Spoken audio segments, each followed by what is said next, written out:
ತಮ್ಗೆ ನೆನಪಿದ್ರೆ ಕಳೆದ ಪಾರ್ಲಿಮೆಂಟ್ನಲ್ಲಿ ಇಂಧನ ಸಚಿವರಾದಂಥ ಹರ್ದೀಪ್ ಸಿಂಗ್ ಪುರಿ ಅವರು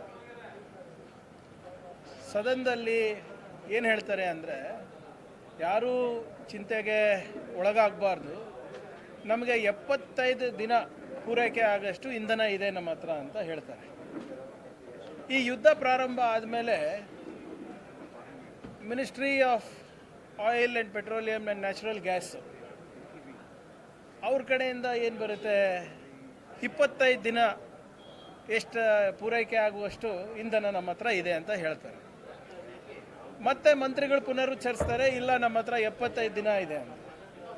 ಆದರೆ ಇವತ್ತು ಕೇಂದ್ರ ಸರ್ಕಾರ ಎಸೆನ್ಷಿಯಲ್ ಸರ್ವಿಸಸ್ ಮೇಂಟೆನೆನ್ಸ್ ಆ್ಯಕ್ಟನ್ನು ಜಾರಿ ಮಾಡಿದ್ದಾರೆ, ಎಸ್ಮಾ ಆ್ಯಕ್ಟನ್ನು ಜಾರಿ ಮಾಡಿದ್ದಾರೆ, to ensure uninterrupted LPG supply ಅಂತ. ಆದರೆ ಸರ್ಕಾರದಲ್ಲಿ ಏನಾಗ್ತಾ ಇದೆ ಏನಾಗ್ತಾ ಇಲ್ಲ ಅಂತ ಕೇಂದ್ರ ಸರ್ಕಾರಕ್ಕೆ ಗೊತ್ತಿಲ್ಲ, ಸಚಿವರಿಗೆ ಗೊತ್ತಿಲ್ಲ, ಅಧಿಕಾರಿಗಳಿಗೆ ಗೊತ್ತಿಲ್ಲ. ಅಂದರೆ ಆಡಳಿತ ಯಾವ ದಿಕ್ಕಿನಲ್ಲಿ ಇವರು ನಡೆಸ್ತಾ ಇದ್ದಾರೆ ಅಂತ ಭಾಳ ಸ್ಪಷ್ಟವಾಗಿ ಎದ್ದು ಕಾಣಿಸ್ತಾ ಇದೆ. ಸಾರ್ವಜನಿಕರಲ್ಲಿ ಇವತ್ತು ಆತಂಕ ಮೂಡಿಸ್ತಾ ಇದ್ದಾರೆ. ನೀವು ಹೇಳ್ದಂಗೆ ಹೋಟೆಲ್ ಮಾಲೀಕರು ಇರ್ಬೋದು, ಸಣ್ಣ ಪುಟ್ಟ ಬಿಸ್ನೆಸ್ಗಳಿರ್ಬೋದು, ಅವರು ಆತಂಕದಲ್ಲಿದ್ದಾರೆ. ಗುಜರಾತ್ನಲ್ಲಿ ಮ್ಯಾನುಫ್ಯಾಕ್ಚರಿಂಗ್ ಏನು ಟೈಲ್ ಮ್ಯಾನುಫ್ಯಾಕ್ಚರಿಂಗ್ ಹಬ್ ಇದೆ, ಅಲ್ಲಿ ಕೆಲಸ ನಿಂತೋಗಿದೆ. ಪುಣೆನಲ್ಲಿ ಟಾಟಾ ಕಂಪನಿದವರು ಇಂಧನ ಇರಲಾರ್ದೆ ಇವತ್ತು ಅವರ ಕಾರ್ ಮ್ಯಾನುಫ್ಯಾಕ್ಚರಿಂಗ್ 50% ರಿಡಕ್ಷನ್ ಮಾಡಿದ್ದಾರೆ. ಯಾರು ಜವಾಬ್ದಾರಿ ಇದಕ್ಕೆಲ್ಲ? ಇದು ಮಾತೆತ್ತಿದ್ರೆ ವಿಶ್ವಗುರು ವಿಶ್ವಗುರು ಅಂತಾರಲ್ಲಪ್ಪ.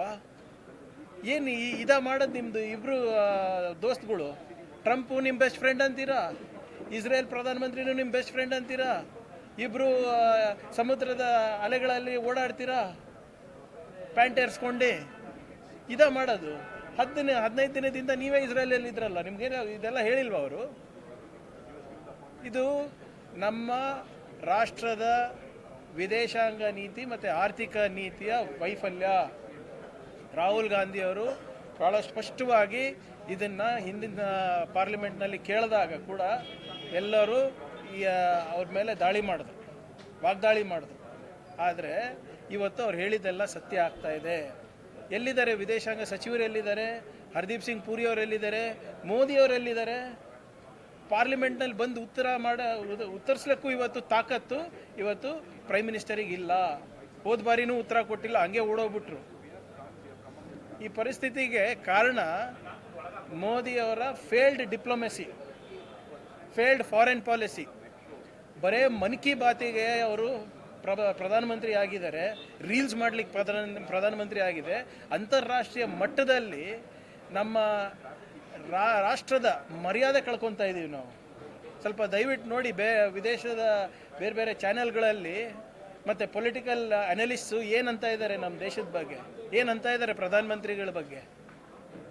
ಇವ್ರ ಯೋಗ್ಯತೆಗೆ ಇಷ್ಟೇ ಮಾಡ್ತಾ ಇರೋದು.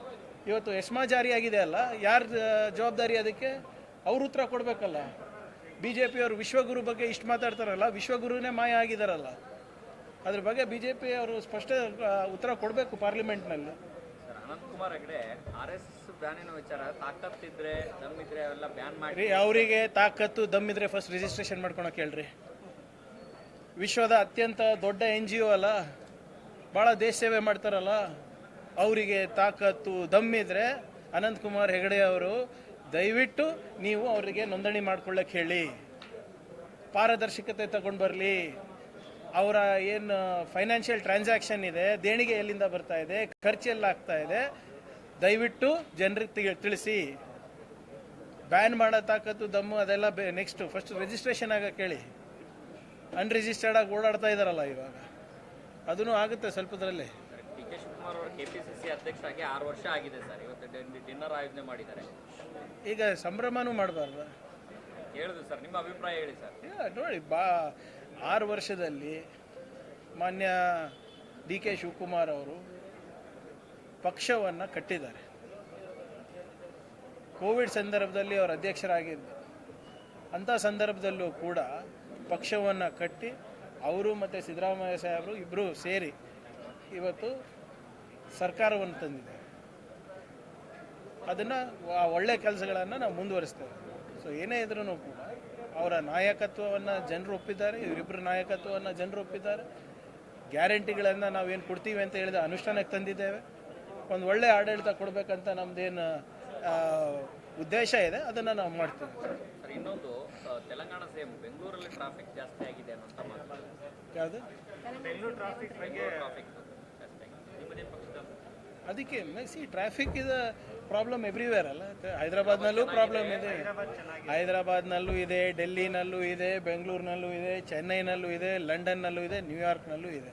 ಇದಕ್ಕೆಲ್ಲ ಸೇರಿ ಪರಿಹಾರ ಹುಡುಕಬೇಕು ಅಷ್ಟೇ. ನೋಡಿ, ಹೈದರಾಬಾದಿಗೆ ಬೆಂಗಳೂರಿಗೆ ಕಂಪ್ಯಾರಿಸನ್ ಇಲ್ಲ.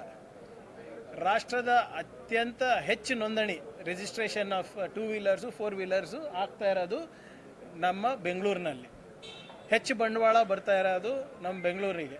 ಈಗ ನಿಮಗೆ ಪರ್ಸ್ಪೆಕ್ಟಿವ್ ಕೊಡಬೇಕಂದ್ರೆ ನೀವು IT ಸರ್ವಿಸಸ್ ಕೇಳ್ತಾ ಇದ್ರಲ್ಲ, ಅವ್ರದ್ದು 2.5 ಲಕ್ಷ ಕೋಟಿ ರೂಪಾಯಿ IT ಎಕ್ಸ್ಪೋರ್ಟು, ನಮ್ಮದು 5.5 ಲಕ್ಷ ಕೋಟಿ ರೂಪಾಯಿ. ಹೋಲಿಕೆ ಎಲ್ಲಿದೆ ಸರ್?